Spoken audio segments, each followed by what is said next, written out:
Twitter says it's sorry if anything might have inadvertently happened with users' email addresses and phone numbers, and that it's taking steps to stop whatever might have happened from happening again, if anything actually happened. Other concerns about privacy surface elsewhere. The U.S. Senate Intelligence Committee issues its report on influence operations in the 2016 elections, and Kaspersky ties a sophisticated malware campaign to Turla.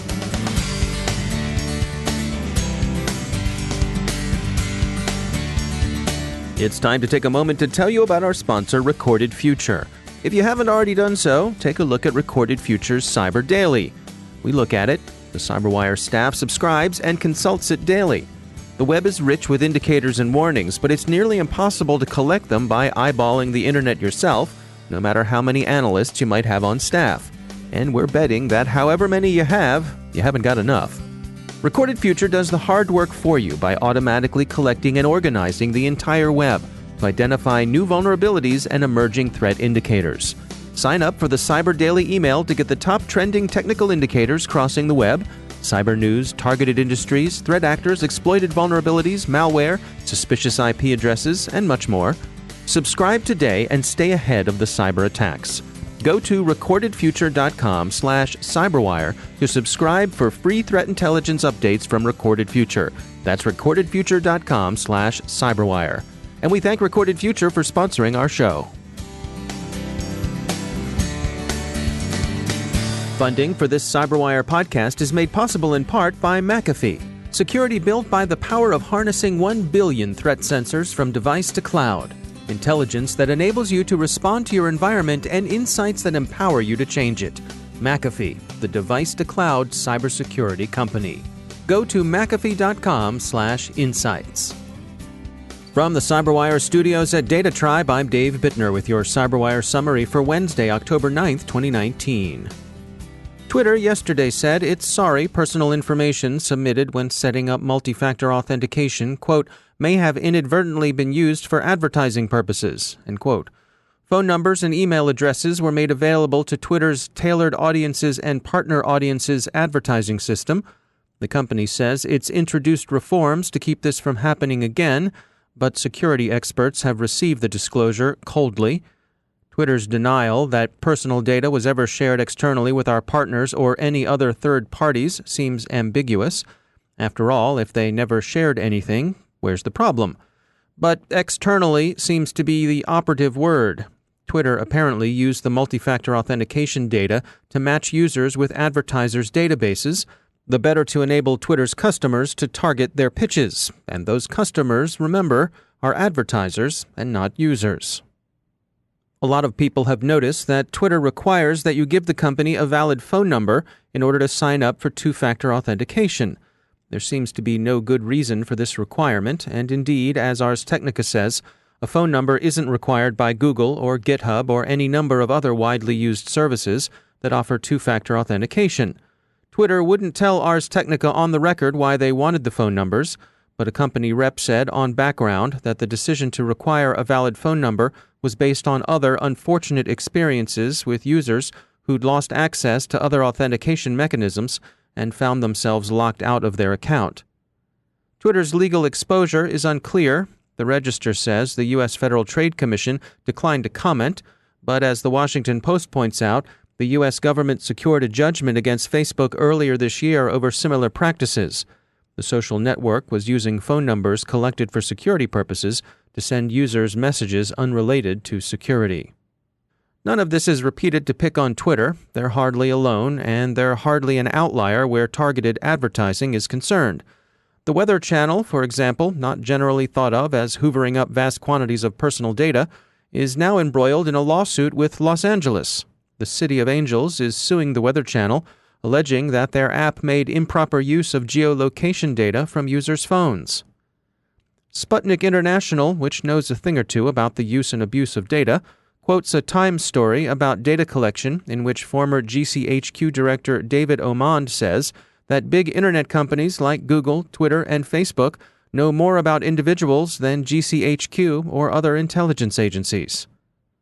And if you were made uneasy by that story in Sputnik, that's probably a feature and not a bug, at least as seen from Moscow.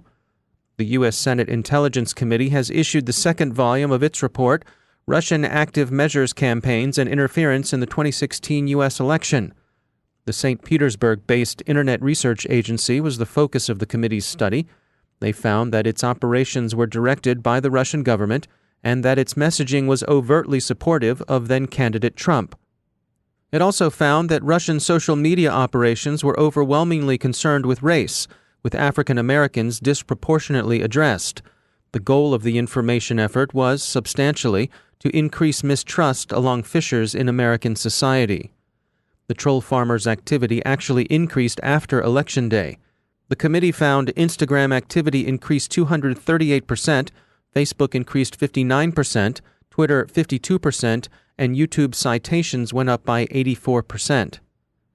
Senator Richard Burr, Republican of North Carolina, who chairs the Select Committee on Intelligence, summarized the study's overall conclusion, quote, "By flooding social media with false reports, conspiracy theories, and trolls, and by exploiting existing divisions, Russia is trying to breed distrust of our democratic institutions and our fellow Americans." End quote. The CyberWire's Women in Cybersecurity reception is just a few weeks away, and leading up to that event, we're highlighting the stories of inspirational women in our industry. Neil Sharoni is co-founder and president of Trinity Cyber, a company that describes their offerings as proactive threat interference. Before starting Trinity Cyber, she served in high-level roles in the aerospace and defense industries and in the White House as special assistant to the president and senior director of cybersecurity policy. The path that led me into running a cyber company is not a traditional path by any means. And I would say, in fact, I think that's one of the best things about it is that I didn't intend to ever run a cyber company. I will share with you, I wasn't one of those folks who started out as an engineer or studying computer science. In fact, I studied government and women's studies. But I'm curious. In fact, I probably drive people nuts with the amount of questions that I ask. And so I had a path that eventually led me where I am today. I started out in 2001 working for a little-known office called the Critical Infrastructure Assurance Office, and it was hidden within the Department of Commerce. And this was back when Dick Clark, who I think you may have interviewed for one of your other podcasts, was part of the president's board and was working on cybersecurity. And we were working on critical infrastructure protection and cyber. As chance would have it, I wound up being able to be involved in the creation of the Department of Homeland Security and being part of the transition team that helped stand up that department and working on Title II of the Homeland Security Bill, which was at the time called the Information Analysis and Infrastructure Protection Directorate. We were at this facility called the Nebraska Avenue Complex, or the NAC as we called it. And it was these big brick buildings that were part of a former Navy installation. And they're like these huge 3-story brick buildings. You'd walk in up an alley and you would head upstairs into what was truly the attic. And it felt like being in the attic. Everything was sort of those brown tones of an old picture. And in that environment is where we were leading the critical infrastructure protection efforts and cybersecurity efforts of the U.S. government. Not exactly the type of thing that, or how they portray it on TV, right? No, it was definitely not what you see on TV with the Homeland kind of experience. A lot less glamorous. I had the privilege of serving President Bush and working on cybersecurity issues for him from a policy perspective. And so handling critical infrastructure protection, cybersecurity policy, information sharing with law enforcement at a time when a lot of those issues were really being developed and the policies behind them were being created. And so from there, I wound up going into the private sector. I worked for BAE Systems and eventually wound up running my own cybersecurity company.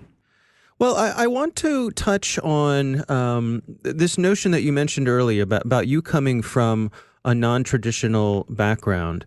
I think, first of all, it seems to me like if we're ever going to close this skills gap and this employment gap, that is the kind of thing that people need to embrace. Do you agree with that? What is your take there? Absolutely. I think viewing cyber and viewing that as kind of a single way in which you enter into a career from a technology path is very limiting. And so when I think about how we're going to handle the challenge of cybersecurity in the future, I think the answer is looking at people with diverse backgrounds.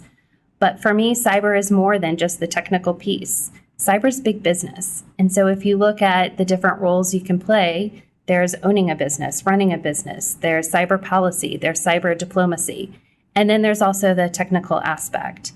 The one constant in cyber is that everything changes. And so with constant innovation and change, a diversity of experience and a diversity of background is needed to view these problems in different and unique ways. And so this thought that the only path to a cyber career is through engineering or computer science, I think is a very limiting way to look at the environment.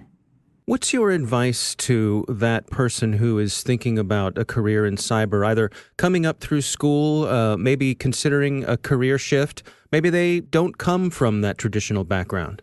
My first suggestion would be, don't be so focused on a goal that you miss an opportunity. And so I like to think about it like a journey in a car ride, right? So obviously you need to have an idea of where you're going, but if you're so focused on getting there that you don't take the side trips, you may miss a lot of opportunities in your career. And so my first advice would be open to the opportunities that may not seem obvious to you today and stop focusing on a single way to get your objective achieved. The second thing that I would offer for folks is, really think about what it is that you bring to the table and be willing to ask questions. And so the one thing I would say that really helped me in my career is I was always willing to ask the question why and to admit what I didn't know. And so I find oftentimes women are afraid to say they don't understand something. And I will tell you that being brave enough to say you don't understand is one of the most freeing experiences that you can have. In general, no one wants you to fail. And so saying, I don't understand this, or can you explain this more to me, or why, is a very powerful question to ask. And you'd be amazed at how much support and the answers that you get when you're willing to start asking those questions. You have to be unafraid to fail and be willing to take chances and be willing to do something different. And I guess if I had any message, it would be willing to do something different, whether that's taking a different path into cybersecurity or taking a different approach to protecting your network.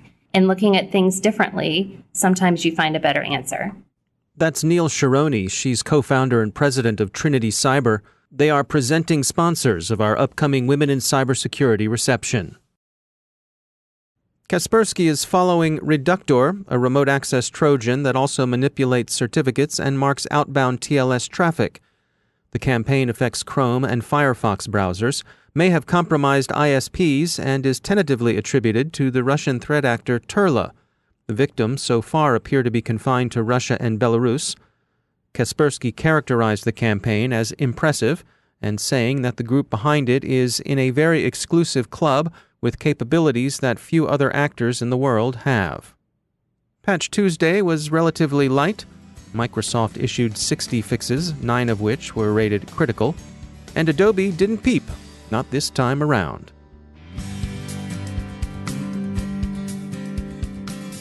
And now a word from our sponsor, Observit. The greatest threat to businesses today isn't the outsider trying to get in, it's the people you trust, the ones who already have the keys.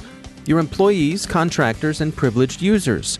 60% of online attacks are carried out by insiders. To stop these insider threats, you need to see what users are doing before an incident occurs. Observit enables security teams to detect risky user activity, investigate incidents in minutes, and effectively respond. With Observit, you know the whole story. Get your free trial at observit.com/cyberwire. That's observe, the letter I, the letter T.com/cyberwire. And we thank Observit for sponsoring our show.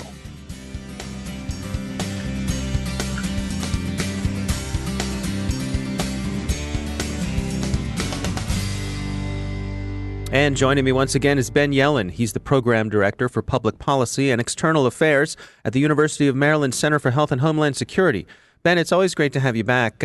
Story came by in the Washington Post. This was written by William Wan, titled White House Weighs Controversial Plan on Mental Illness and Mass Shootings. There's a lot to unpack here. What's going on? So in our Department of Defense, we have what's called the Defense Advanced Research Projects Agency. And that exists to identify threats to our national defense before they become actual threats to our national defense. So using both surveillance techniques and risk analysis to identify threats to our national security before they prevent themselves.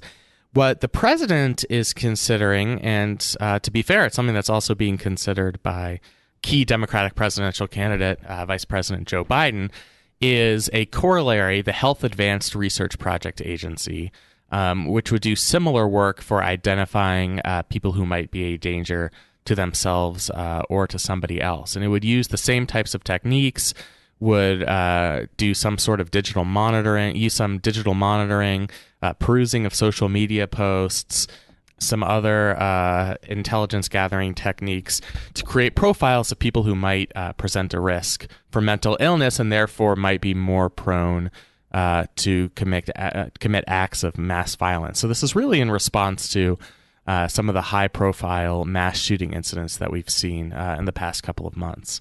Yeah, I think what caught my eye in terms of the cyber element in it is using smart devices like our phones and our watches to detect when mentally ill people could turn violent. They have a proposal called Safe Home, because nothing in government can exist without an acronym. Safe this Home is one of the worst acronyms I've ever heard, but you go ahead and read it. Yeah, Safe Home stands for stopping aberrant fatal events by helping overcome mental extremes.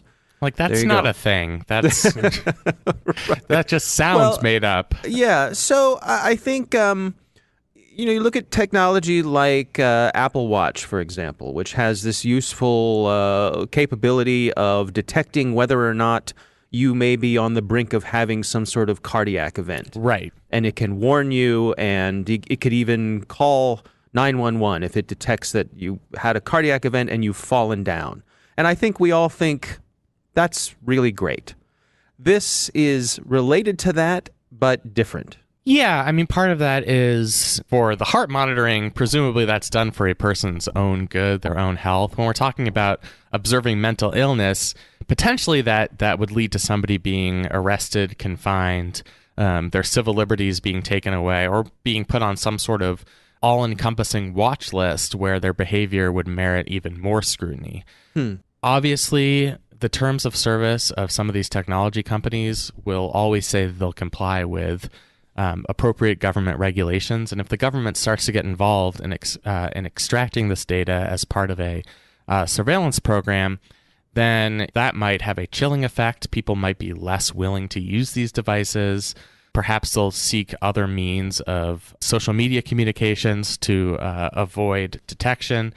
So, yeah, I mean, I think the difference between the use you talked about and what's being discussed here is the data collected here could really be used against the user of those devices. And I think it would be more justified if we knew that such a program would work. The research, according to this article and other articles I've seen, is really mixed. Obviously, you're going to have a lot of false positives when you set up any sort of database like this. So probably hundreds of thousands of people are going to be tagged as having mental health difficulties. And we're going to have to, as a government, sift through and figure out which ones present a danger to themselves and to others. And it's hard to know exactly how to do that when a person hasn't committed a violent act in the first place. So somebody who is at a gun store and has an elevated heart rate, obviously going to be suspicious, but maybe if that exists for 100 people, only 10 of those people would, and I'm just making these numbers out of thin air for the purposes of an example, but maybe 10 out of 100 of those people would be planning a mass shooting. And right, I could imagine somebody who's at a gun store with an elevated heart rate because they're excited that they're going to buy a friend or a relative the birthday present that they've always wanted. The birthday present of their dreams, absolutely. Yeah. So how do you sift through all of this data to determine who is actually at risk when the only information you have is preliminary? So, if we're going to invade civil liberties, we better be doing it for a really good purpose. If there was a foolproof way to stop mass shootings using this type of technology, I think it might be more justified. But because these types of programs, at least the literature says, have not been successful in mitigating mass shootings and don't have their intended effects, it's harder to justify the invasion of civil liberties. All right. Well, Ben Yellen, thanks for joining us. Thank you.